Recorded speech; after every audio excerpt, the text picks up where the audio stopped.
Assalamualaikum warahmatullahi wabarakatuh. My name is Hairunisa. I came from Pandeglang, and I'm from student from English Education Department. And in this good chance, I will explain about the material filsafat and Islamic education dan saya diberikan judul materi itu adalah konsep dasar pendidikan Islam. Pertama yang akan saya bahas adalah sumber pendidikan Islam itu berasal dari mana. Ada di sini saya mendapatkan 4 sumber pendidikan Islam yang selama ini kita belajar. Yang pastinya adalah yang pertama adalah Al-Quran dan Sunnah. Al-Quran dan Sunnah sebagai dasar pokok pendidikan Islam. Serta selain Al-Quran dan Sunnah, ada perkataan dan serta perbuatan sahabat sebagai sumber tambahan pendidikan Islam. Dan yang ketiga adalah sejarah Islam, dan yang keempat adalah hasil pemikiran para ahli atau ijtihad. Para ahli di sini itu adalah ulama atau fatwa-fatwa Islam. Saya akan misalkan mengapa Al-Quran menjadi sumber landasan atau sebagai sumber landasan untuk pendidikan Islam, karena Al-Quran adalah sebagai sumber esensial yang di dalamnya mengatur mengenai kaidah-kaidah hukum secara umum dan terpelihara, dan tidak ada yang menambah dan mengurangi, karena Al-Quran adalah sumber yang sangat mutlak, yang sangat pasti terjamin kebenarannya karena langsung dari firman Allah Subhanahu wa taala melalui Rasulullah, yang disampaikan oleh Rasulullah, dan Rasulullah menyamakan kita sebagai umatnya secara berangsur-angsur. Sebagaimana firman Allah, a'udzubillahi minasyaitonir rajim, bismillahirrahmanirrahim, inna nahnu nazzalna dzikra wa inna lahu lahafizun. Artinya sesungguhnya kamilah yang menurunkan Al-Quran, dan sesungguhnya kami benar-benar memeliharanya. Quran Surat Al-Hijr ayat 9. Dan itu adalah penjelasan mengapa alasan Al-Quran menjadi sumber landasan atau sumber pokok untuk pendidikan Islam.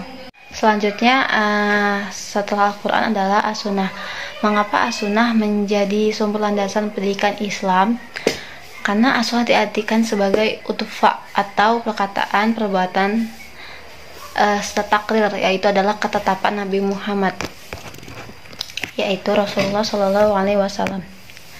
Adapun pengertian As-Sunnah menurut para ahli hadis adalah sesuatu yang didapatkan dari Nabi Muhammad Shallallahu Alaihi Wasallam, yang terdiri dari qaul, amal, dan persetujuan, sifat fisik atau budi atau biografi, baik pada masa sebelum kenabian atau sesudah kenabian. Itu adalah pendapat dari para ahli hadis. Sunnah sebagai sumber pendidikan Islam dapat dipahami dari hasil analisa. Yang pertama adalah Nabi Muhammad adalah yang memproduksi hadis, dan beliau menyatakan beliau adalah sebagai guru. Dalam sebuah hadis disebutkan oleh Abu Ya'la bahwa suatu ketika Rasulullah SAW masuk ke sebuah masjid yang di dalamnya terdiri 2 kelompok. Ada 2 kelompok yang sedang menjalani ibadah sholat, zikir dan doa, sedangkan kelompok yang satunya lagi sedang berdiskusi dan mengkaji suatu masalah. Nabi Muhammad SAW ternyata bergabung ke dalam kelompok yang sedang mengkaji suatu masalah. Dalam kesempatan ini Nabi berkata, Tuhan telah mengutus aku sebagai guru. Ba'atsani Rabbi mu'alliman. Dan selanjutnya dalam Al-Quran juga dinyatakan sebagai berikut, huwallazi ba'atha minal umayyina rasulan minhum yatlu alaihim ayatihi wa yuzakkihim wa yu'allimuhumul kitaba wal hikmata wa in kanu fi qablu lafi dhalalin mubin. Dialah yang mengutus kepada kaumnya, dialah yang mengutus kepada kaum yang buta huruf seorang rasul di antara mereka yang membacakan ayat-ayatnya kepada mereka, mensucikannya mereka dan mengajarkannya mereka kitab dan hikmah, yaitu as-sunnah, dan sesungguhnya mereka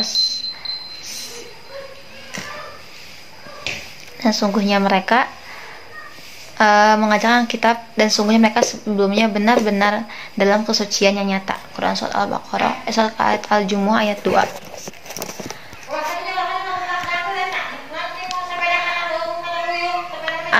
Lalu ayat tersebut menginformasikan di antara fungsi Nabi, yaitu membacakan ayat Al-Quran, menyucikan kepribadian kaum pengikutnya, serta mengajarkan Al-Quran dan Al-Hikmah.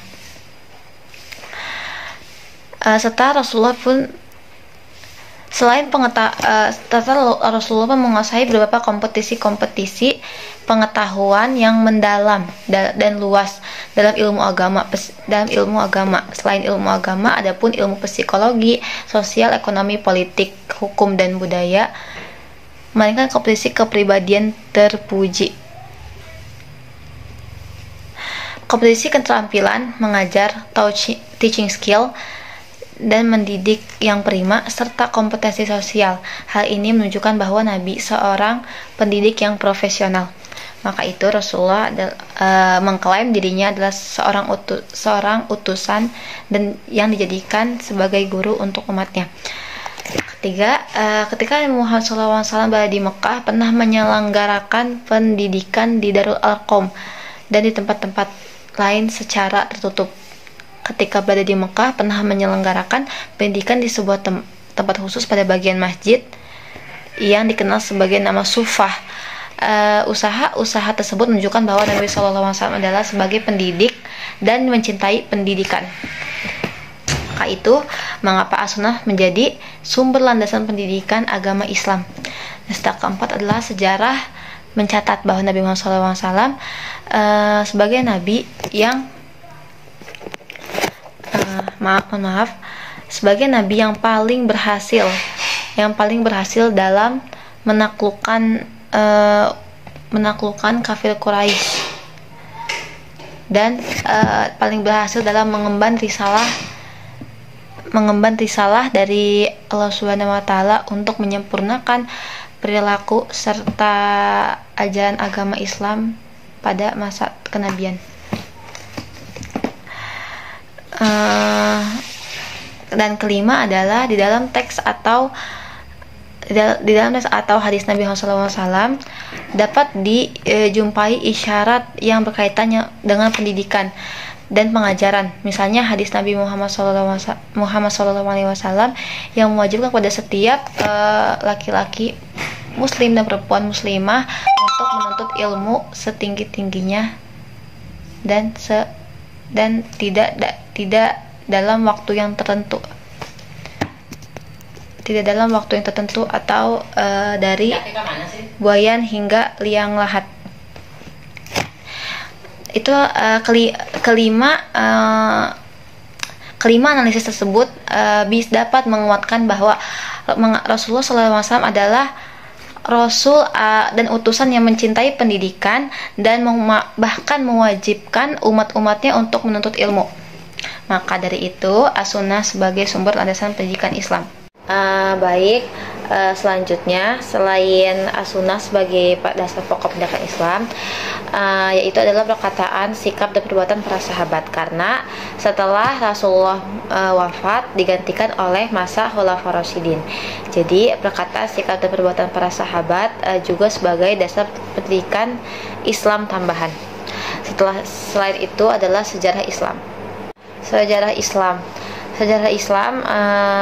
Pendidikan sebagai sebuah praktik pada hakikatnya merupakan peristiwa sejarah, karena praktik pendidikan tersebut terekam dalam tulisan yang selanjutnya dan dipelajari oleh generasi selanjutnya. Praktik pendidikan pernah dilakukan pada zaman Rasulullah, Khulafaur Rasyidin, Bani Umayyah, hingga dinasti-dinasti selanjutnya, dan semua itu dapat kita pelajari hingga saat ini. Setelah itu, setelah sejarah Islam, yaitu ada hasil pemikiran para ahli dalam Islam, yaitu ijtihad. Ijtihad berasal dari kata jahada, yang berarti kesanggupan, kekuatan, dan Menurut Syaukani, cara etimologi ijtihad adalah pembicaraan mengenai pengarahan kemampuan dalam pekerjaan apa saja, yaitu memberikan arti ijtihad dengan tahmil al-juhdi ke arah yang membentuk kesungguhan, yaitu pengarahan segala kesanggupan dan kekuatan untuk memperoleh apa yang dituju sampai pada batas puncaknya. Ijtihad menjadi penting dalam pendidikan Islam ketika suasana pendidikan mengalami status quo, jumud, dan stagnan. Tujuan yang diadakannya ijtihad dalam pendidikan adalah untuk dinamisasi, inovasi, dan modernisasi pendidikan agar diperoleh masa depan pendidikan yang lebih berkualitas. Selanjutnya saya akan membahas mengenai konsep dasar pendidikan Islam, meliputi yang pertama adalah konsep tarbiyah, yang kedua adalah konsep ta'lim, yang ketiga adalah konsep ta'lim. Sebelum saya beranjak ke pengertian konsep-konsep dasar pendidikan Islam, saya akan membahas apa itu pengertian pendidikan Islam. Di kalangan tokoh pendidikan Islam ada 3 istilah yang umum digunakan dalam pendidikan Islam sebelum mempelajari apa itu pendidikan, yaitu al-tarbiyah, pengetahuan tentang ar-rob, ta'lim, ilmu teoritik, kreativitas, komitmen tinggi dalam mengembangkan ilmu, serta sikap hidup yang menjunjung tinggi nilai-nilai ilmiah, dan serta al-ta'dib, integrasi ilmu dan iman yang membuahkan amal. Baik. Dan selanjutnya apa itu tarbiyah? Al-Maraghi mendefinisikan tarbiyah sebagai pengembangan, pemeliharaan, penjagaan, pengurusan, penyampaian ilmu, pemberian petunjuk, bimbingan, penyempurnaan, dan perasaan memiliki terhadap anak didik. Oke, sampai di sini.